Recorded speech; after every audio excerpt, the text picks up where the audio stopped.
my name is So-Young Kang, and I'm the founder and CEO of Nobi. And I'm really happy today to talk about transformative learning and the future of learning using mobile technology. And so I look forward to having a dialogue with you as this whole space is really new and quite emerging. Experts predict, actually, that, and you've probably seen many, many studies like this before, that between 30 to 50% of jobs are going to be replaced by robots and machines in the next few years. And so I think this begs the question of then what actually makes us uniquely human? And I know that this has been a very, very big topic of discussion. And so if you think about that, then how do we actually stay relevant in the age of technology when machines can do a lot of the things that we're doing? And what are the implications then to education? So when you kind of think about that, we need to actually have a fundamental disruption in how we train and how we are actually teaching our people at all ages. And we need to actually use our digital platforms to develop the 21st century skills and not just continue to reinforce, I would say, 19th to 20th century industrial revolution kind of teaching methodologies. And thirdly, how do we then use tech to enable and empower, in fact, what seems kind of like a conflict, but to humanize using technology? And so I want to share a little bit about some examples of how we're really humanizing using technology. So as many of you have probably seen the World Economic Report, there's many different versions of what are the top skills required for 21st century. One of the things you'll notice about this list is that there are no technical skills on this list. They're actually soft skills. And I just summarize them into what I call the 4 C's. You know, you probably will have your own version, but around critical thinking, creativity, communication, and collaboration. These are critical. Yet how many schools, education, teachers, how much of our training is focused on the things that are actually more technical? The majority, right? So I speak to education ministers and educators, and you know that the majority of the curriculum is still focused on things that are not on this list. So how do we actually start to develop this? I know this conference is a critical part of that conversation, but how do we use technology, most importantly to scale this kind of skills? And so if you want to develop 21st century, it's not just about skills anymore. It's really about mindsets and actually behaviors. Because skill sets are repetitive things that machines can take over. Things that machines have not been able to do quite yet is actually critical thinking and judgment. Things that don't have a clear, cut and dry answer. So it requires you to actually connect the dots, which requires a mindset shift as well as behavior change. And so when you're thinking about that, a lot of the e-learning solutions today have primarily been evolved based on a one-to-many and in a one-to-many kind of context. So if you take kind of traditional learning, which is primarily face-to-face, we evolved into the first, I would call, digital learning 1.0 revolution, which was the age of the MOOCs, where you took all of that and you moved from face-to-face and you recorded the professor and you put them on video. Fantastic to scale learning. But if you think about what's really needed is you need to start doing interactive and participatory learning, and technology enables that today. And so when you start to think about how people are learning, you need to have much more personalization and application. And the truth is we all have different learning styles, and not all of us like to watch videos. Nor can we all watch videos all the time. So how do we take advantage of the power of technology, especially in the mobile phone, to deliver multimedia content at scale? So how do we scale these 4 C's in the 21st century? I'm going to just share 4 points, and then look forward to having a conversation with you. So the first one is about mobile first, which is really this next generation, especially in emerging markets. It's mobile first, web second. Some people will see the mobile phone first before they actually ever see a laptop. The second one is about social and personalized learning. How do we actually take advantage of the philosophy of many to many? I have a point of view, you have a point of view. How do we share knowledge and information so we can learn from each other? And how do we then take away from that one-to-many philosophy? Learn by doing. I'm going to share philosophy with you today, very, very simple, based on transformative learning theory by Jack Mezirow. I think how many of you are familiar with transformative learning theory? Yep. And so transformative learning theory, if I just simplify it, for those who want to research more, you can. I call it learn, think, apply, and share. Because it's based on the philosophy that humans need to have reflection, peer-to-peer dialogue and conversation, and application, and that's how we actually learn, not just by reading or by watching. And so that's really the third point. And then the fourth one, gamification, and it's really about gamification principles, not games. So I think there's a difference between applying the principles and not actually playing games, although games can be used, right? So, oh, I'm going the wrong way.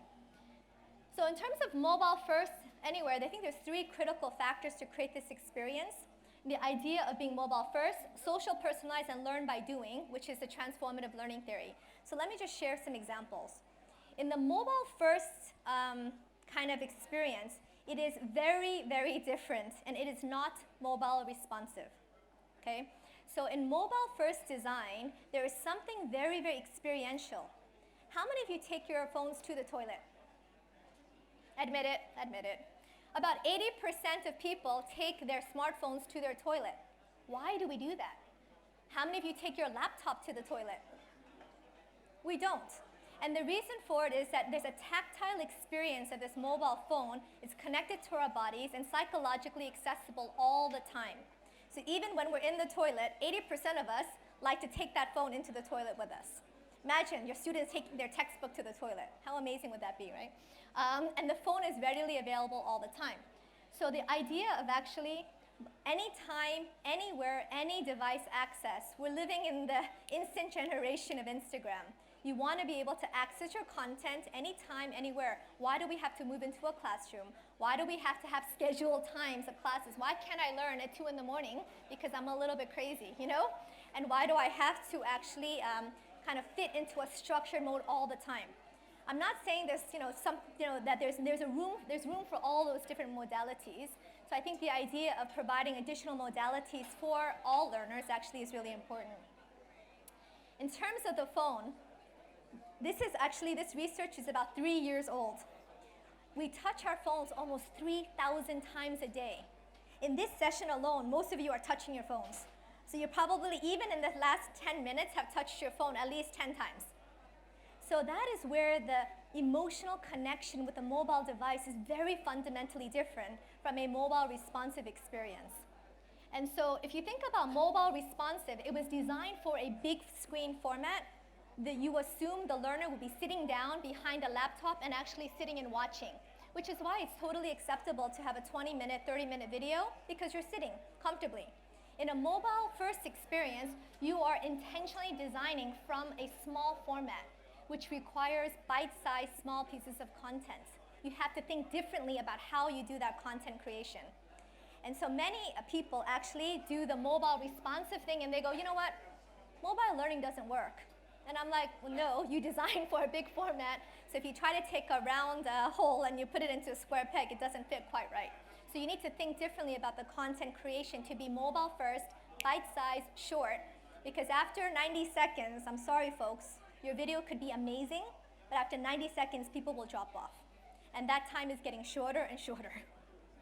So if you think about the beauty of also mobile first, the things that we do on our phones, which kind of keep it sticky and make us addicted, is we do selfies, we do chat, we take pictures and videos of ourselves and we share.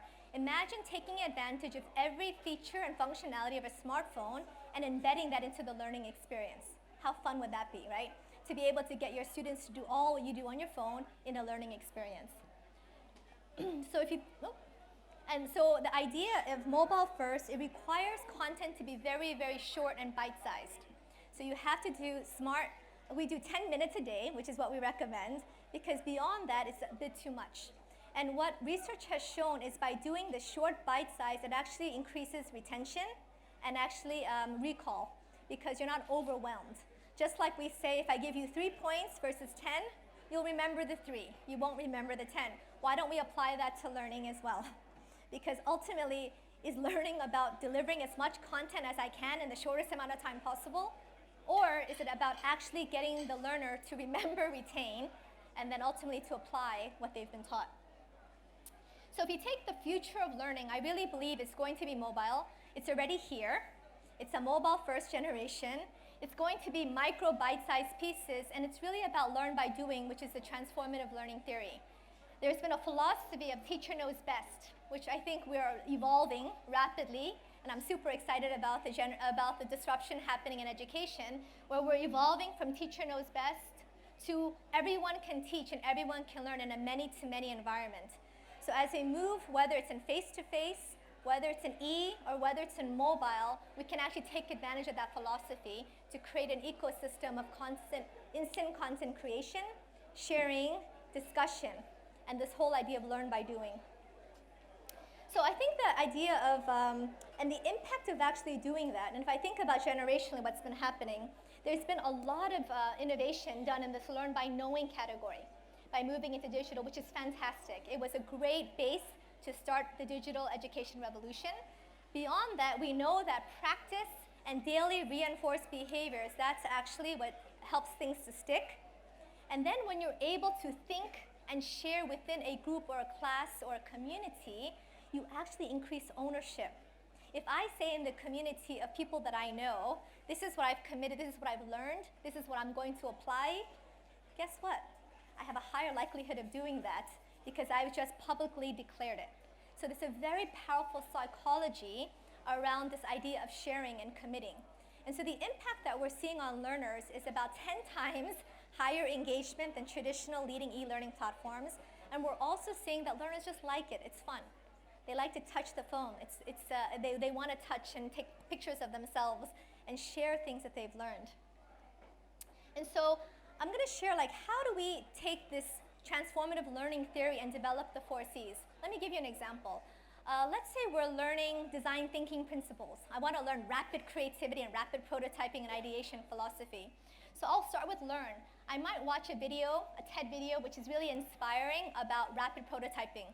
I don't have to create it because there's a lot of great content. I can create it, but I'm going to borrow, let's say, a TED video and watch that video. After I've watched the video, I'm going to be asked now to do thinking, which is transformative learning theory about critical thinking.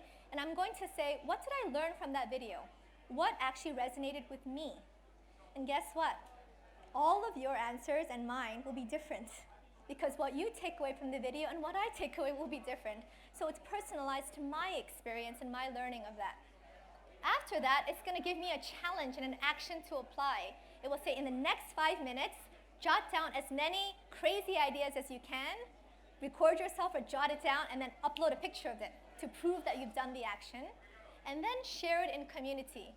Then I'll see your answer, I'll see mine, and I'll realize, wow, that's a cool answer. I really liked what you wrote. I wonder why this person thought of it that way, and have a conversation, which then builds on the learning experience. And so the whole idea is really to take any concepts and apply this transformative learning philosophy using technology. And so we know that learners are not created the same. And so when we did a lot of research before, we didn't want to just create a cool platform. There are enough platforms and apps in the world. We spent time actually looking at personas and learner motivation.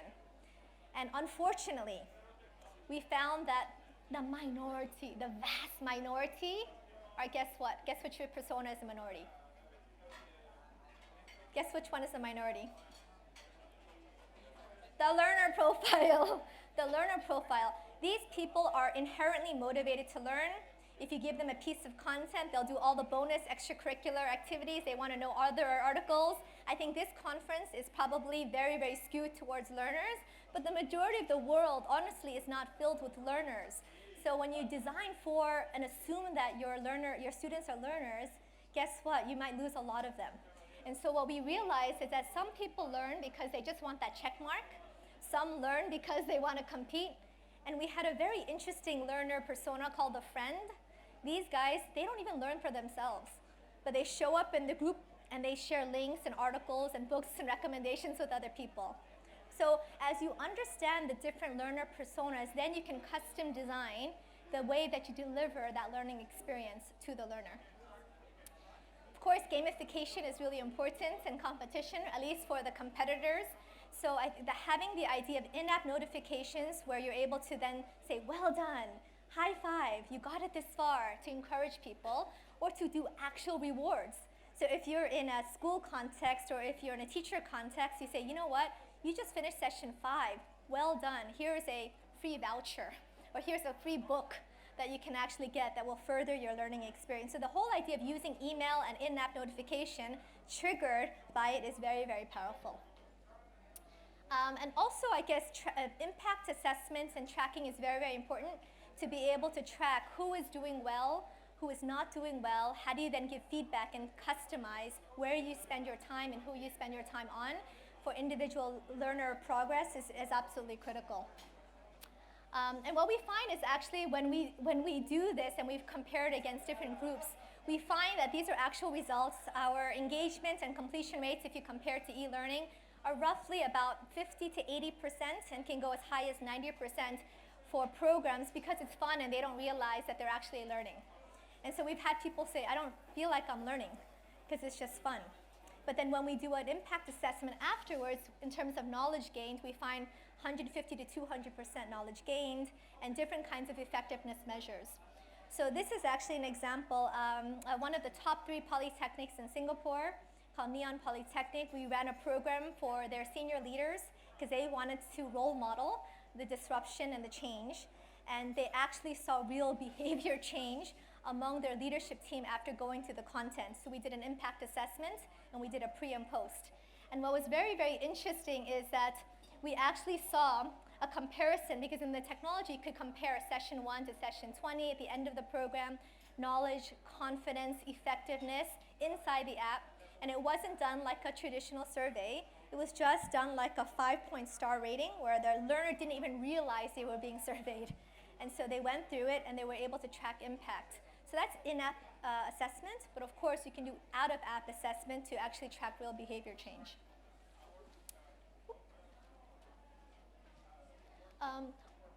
Okay. Ultimately, I think what we're trying to do using kind of mobile platforms is to really close the whole education and employment skills gap.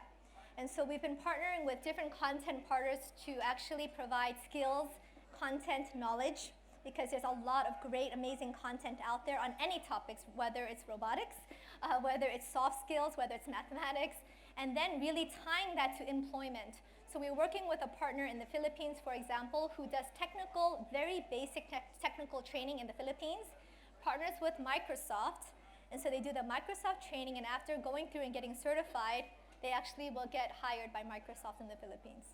So when we start to close the gap between education and employment, that's where the content becomes much more relevant. And we have a severe skills gap and shortage globally. It's a global crisis. And for me, the question is not whether we use mobile, it's how do we use this technology and use mobile as quickly as possible to scale to start to make a dent in closing that skills gap. And so we've been actually working with some of the leading providers actually to provide certificates and accredited programs. I'm actually very excited that in 2 weeks' time, we will be launching the first accredited microlearning courses, I believe, in the world, so correct me if I'm wrong, which will provide exemption at one of the top polytechnics in Singapore. And so instead of actually just going face-to-face, you can get exemption on mobile and then get exemption towards your full-time degree at the school. And so as we move into this space, now instead of just being physically present, that content can be available anywhere in the world, and then you'll be able to get certificates and accreditation. Ultimately, as we move into the 4th industrial revolution, I think many of you are probably experts in this as well. You know, we need to really be evolving beyond the expert model. I'm not an expert here. I'm one of many people, of all of you, and I'm just facilitating, hopefully, a conversation. And so the idea of actually lifelong learning, it's not just about K through 12. How do you actually continue that learning experience in bite-sized ways to continue to enrich yourselves? And the idea that anyone can teach, I think, is really critical. Because if I value your opinion, I think it's a much more human experience to not talk at people, but actually to engage in human-to-human dialogue. Ultimately, I think the future of learning is about incorporating these 21st century kind of mindsets. And it's not just about knowledge and skills, it's also about mindsets and behavior. So it's both and, okay? It's not just about the individual, which a lot of our learning is, it's really group-based. And so really leveraging on that community element of it, learner-centered. It's not just mobile responsive. I do love Coursera, by the way. It's just that, I think we need to go to digital, 2.0, which is mobile first.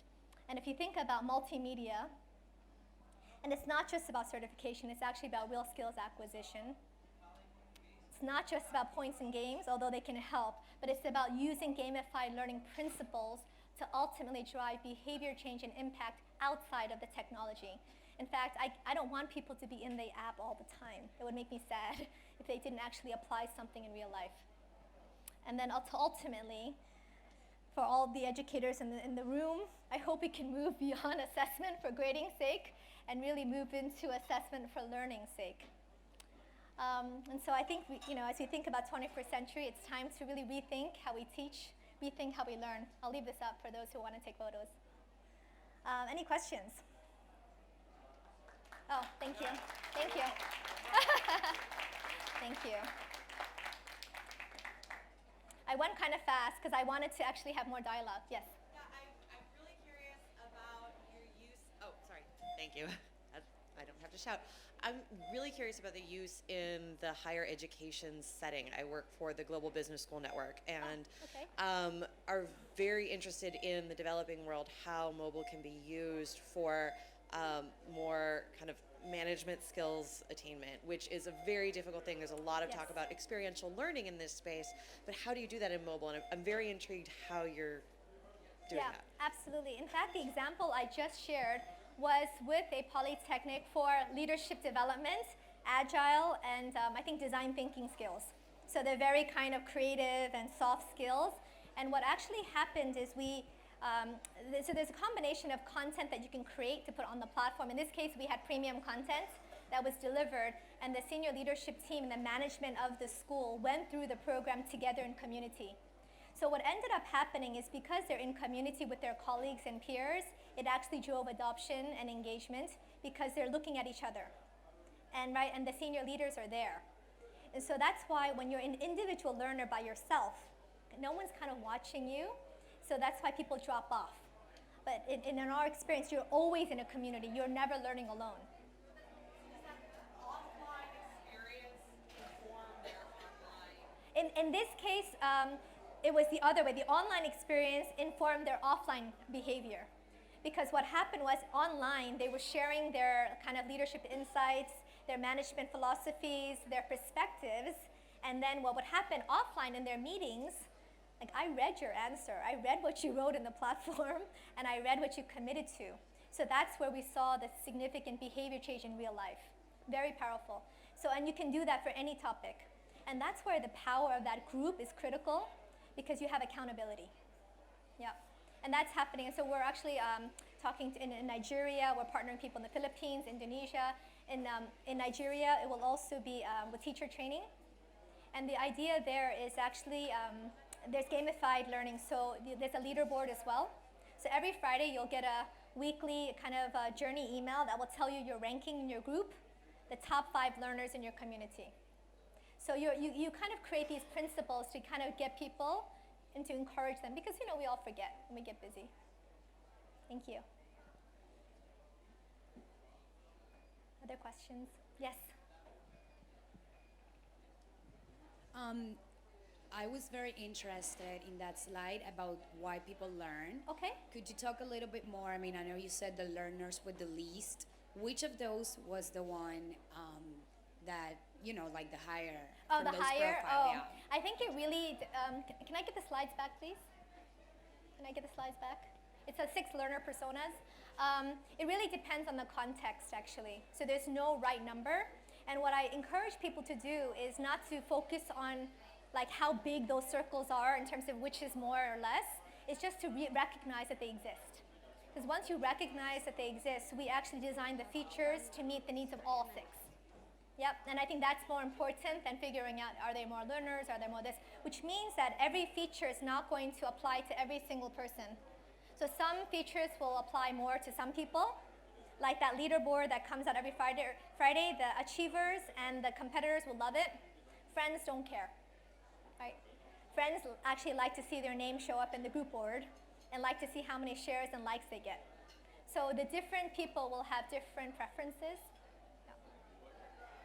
Thank you. Yes?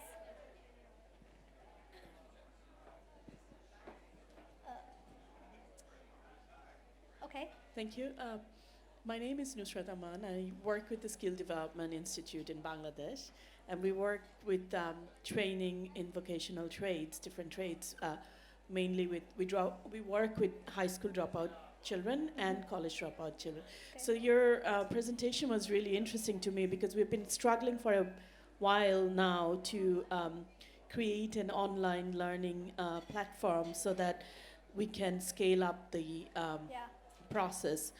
But in our experience, what we have felt that because one, we are dealing with students who were dropouts from high school. Essentially, they probably have not really been gone to school after grade 6 or 7, and this is from disadvantaged group in the socioeconomic status. So it's difficult to actually have them be engaged in the practical learning program itself, and because our center is situated in an urban setting, and we are targeting students from more of a rural setting, so where there's a bit of a travel issues and relocation for about 3 months' time for them to come and take the trainings. But what we realized is that it doesn't really work well through e-learning, just because it's practical training. And also, for them, the understanding of applications itself to, actually just sit down and learn things through the app, as opposed to, like you were saying, that have like a common, correct me if I'm wrong, but I think the understanding is that you have a common classroom sort of setting where you engage the e-learning with more collective ways. It can be done in different ways. Okay. So it can be done as part of face-to-face to support blended learning, where you get them on face-to-face and then you support it through a blended mobile e-learning experience, or it can be standalone. So how do we target more of vocational education through e-learning? Yeah. Is there a way that we can approach for that? Thank you. Well, no, it's a great question, and I think one of the challenges, with mobile first learning, for example, is it's a mindset shift. It's new, so sometimes you have people say, "Can I really learn on mobile?" So you have that kind of psychological hurdle where people are not sure because they haven't done it before. Other people are not really. So a lot of these things require mindset change, which is regardless of the platform, regardless of what you're doing, whenever it's new, it requires a little bit of education. So in some cases, what we've done is we've done a little bit of hand-holding, of getting people familiarized with the platform. And then once they start, they're usually quite fast. If you're talking about young people, they tend to be super fast. So for example, we did an onboarding for about 40 to 50-year-old senior educators, and we took an hour. And in that hour onboarding, what we were teaching them was things like how to swipe your phone. This has nothing to do with the platform. This was just how to use a smartphone. Or like, you can swipe, you can look, this is where you tap. Wow, there's a lot of music going on. And then, but for the young people, the 18 to 20-year-olds, like 10 minutes they were done. So it was really, really fast. So I think there's a lot of things that we're learning along the way of how to drive that change. I mean, congratulations. This is, it's so simple in its complexity. And what is beautiful is the results. And I think that beyond what you explained today, what most of us don't realize is how other sectors, I'm thinking about healthcare, can benefit from your platform. Yeah. Think about issues that are related, that are ranging from how do you explain people what kind of nutrition diets, Yes. sticking to a treatment, etc. Yes. How they should learn, but more importantly, thanks to what you do, you can increase the level of stickiness of people embracing that. Yes. And I think this is the beauty of it. What you showed is fantastic, but what is beyond is even more mind-blowing, so congratulations. Oh, thank you. Thanks, Olivier. Yes. And actually, just to build on that, in fact, doctors, one of the use cases is doctors, when they're doing surgery and they actually have to learn from each other. What happens is today they use WhatsApp or chat to share the questions they have while they're actually treating their patients. And the challenge with that is that if you miss that message, you don't get it again. So let's say, if you actually have it stored and structured in the platform, then in the future I can just search that topic and get what all the other doctors have said about that treatment. And so it's very powerful. In fact, there is a free platform called Nobify where you can actually create programs on your mobile. It's in beta tests in iOS now. So anyone, we've had children as young as 7 years old create programs using Nobify. And they've created programs like how to make slime and how to be a better person. But it's a complementary product. So it's Nobi and Nobify. Nobi is your user account. Nobify is actually the content creation via mobile. Most adults actually prefer to create on the web. So, but children, you know, they're super fast. They prefer to create on mobile. Yeah. Okay, so I know you said that mobile learning should be due maybe around 10 minutes a day, Yeah. which is great.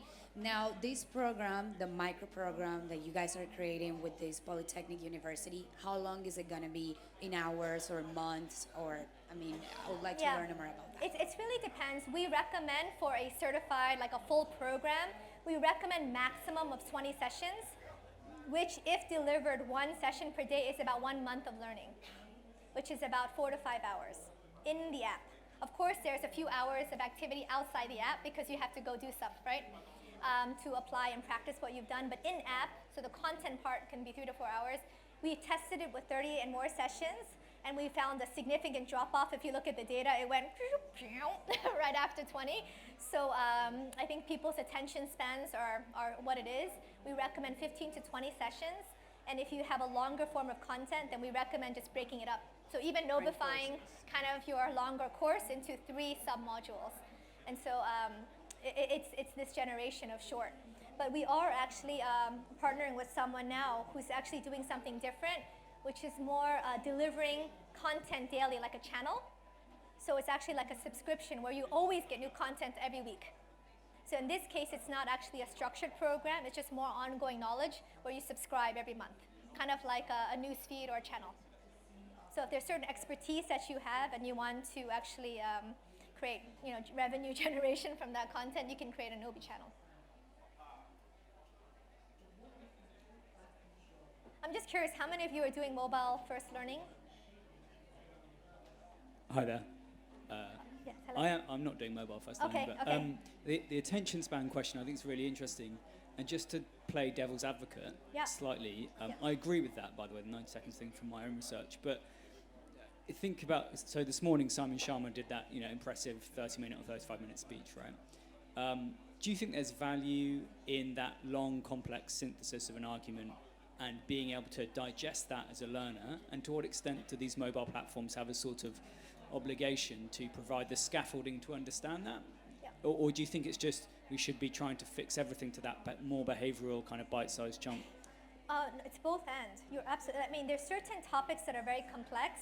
And in some ways, the beauty of kind of Nobifying the content is that you can take a very complex piece of information and bite-size it to actually help the learner to actually understand it more. And so what a good educator will do is take a very complicated, philosophy, principle, or concept and break it down so that, they can actually, even a young child could understand it. And in some ways, the mobile micro-learning actually helps aid that process. So it's not an either or. And in fact, from a learning perspective, they say that a master is able to explain, if they're a real expert in their field, they would be able to explain it to a 5-year-old child and they'll get it. So delivering things in a complicated way actually, it begs the question of how much mastery you actually have of that context and that concept. And there's also a lot of things around, like you can actually add in additional PDFs and long documents if you want the robustness on the back end. But if you're able to take a very complicated philosophy concept and break it down, you totally get it. And so the idea is helping your learner to understand that complicated concept in a way that is spoon-fed a little bit in bite-sized pieces for them to understand. So it actually works really, really well for super complicated and complex topics. Yes?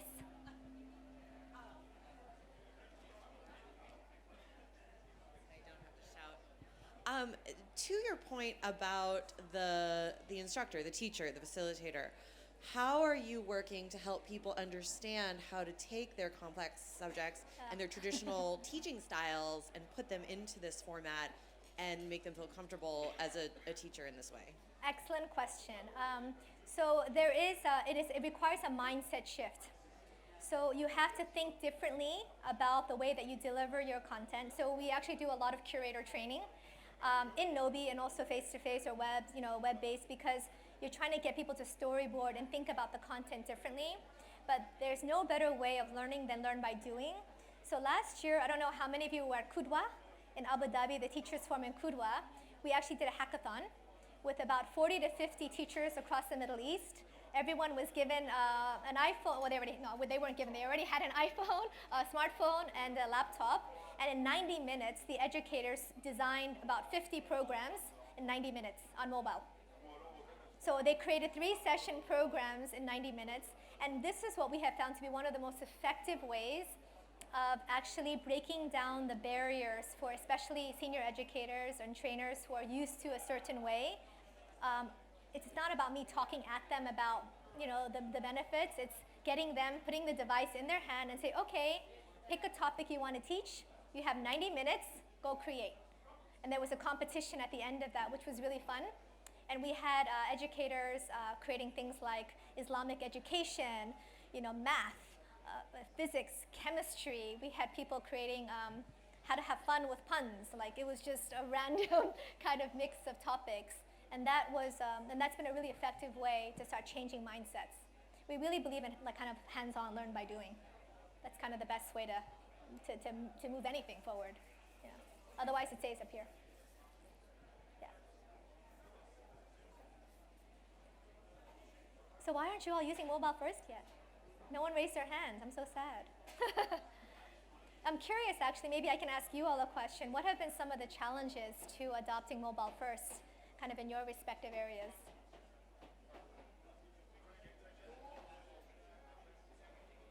Thank you. Well, I come from Colombia. While I want to say it's one of the countries that has more of a technological approach in education, it's still a challenge that many people don't own a smartphone, or they do, but they don't have any connectivity for anything. So most of this content requires some sort of Wi-Fi or some network to download. So I work in education, and we've had to look into offline content streaming or offline content downloading or any of that, because that is the only way it solves the connectivity issue if they have a smartphone. Then if they don't have a smartphone, it becomes a lot more complicated. But that's definitely one of the challenges. I do think it's been solved just by the evolution of society. People are buying smartphones because it is what people are doing. But then there's still the connectivity issue. So that whole offline content streaming, it's definitely helping to solve that. Okay, yeah, that's helpful. I think in Nigeria, I think what happened is they found a partner to provide smartphones, and then talking to telcos for the Wi-Fi piece of it, because we're able to do offline content download, but you still need Wi-Fi to download, and then you can go offline to access the content. But yes, it is a challenge. Great. Other comments, questions? No. I have free taster cards for anyone who wants to. You can download it for free to experience it. And so I have some free taster cards, and I'm happy to chat further. Thank you so much.